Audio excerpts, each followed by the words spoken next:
Salam, yeniden hər birinizi xoş gördük kanalımızda. Biz yenə də bugün Gəncədə Atamgilin qonağıyıq. Bu bölgələrdə Kür çayının sazanı çox məşhurdur. Biz də bu sazan balığından tutmuşuq. Kürdən inşallah ki bu günləri bu balığı bişirəcəyik və Atamgillə bir süfrə arxasında nuş eləyəcəyik.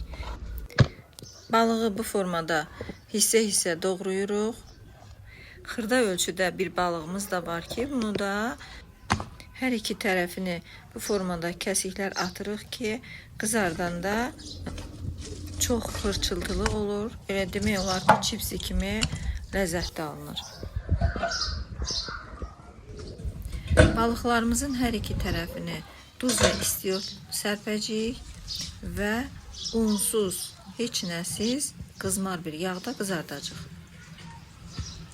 Balığı unlayıb qızardanda artıq 5-10 dəqiqədən sonra baxırıq ki, yağın içində çöküntü bir təbəqə əmələ gəlir.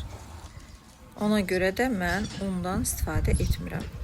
Videomuzu izlərkən zəhmətimizə dəyər verib bəyən düyməsini bassanız çox sevinərik. Kanalımıza və bizə dəstək olmaq üçün kanalımıza abunə olun. Yeni videolarımızın davamı üçün. Bağdakı meyvələrdən dərdik və yenidən gəldik balığımızı qızmar yağda qızartmağa.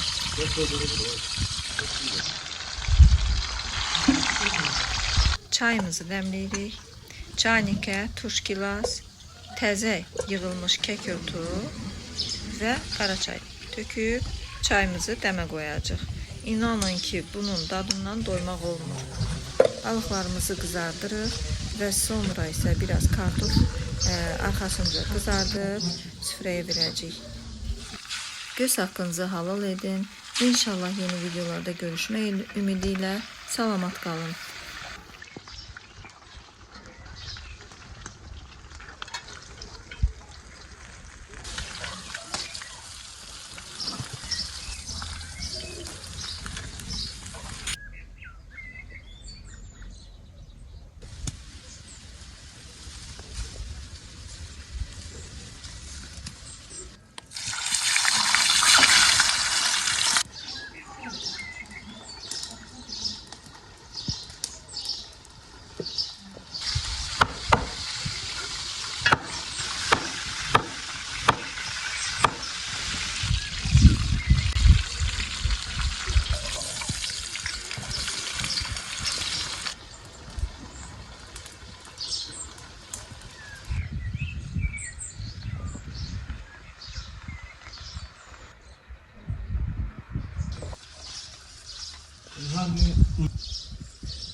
Kızım Gəncəyə xoş gəlirsiniz.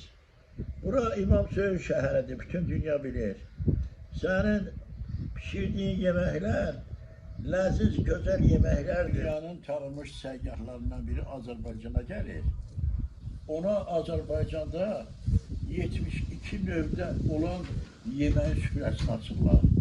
O deyir ki, yazır ki, heç yerdə belə yemək görməyib, ləzzətinə görə, dadına görə, zənginliyinə görə. Kızım sizin de pişirdiğiniz yemek o yemeklerdendir. Ellerin var olsun, sağ ol. Bugün biz Gəncədə bu cür süfrə qarşısında əyləşmişik.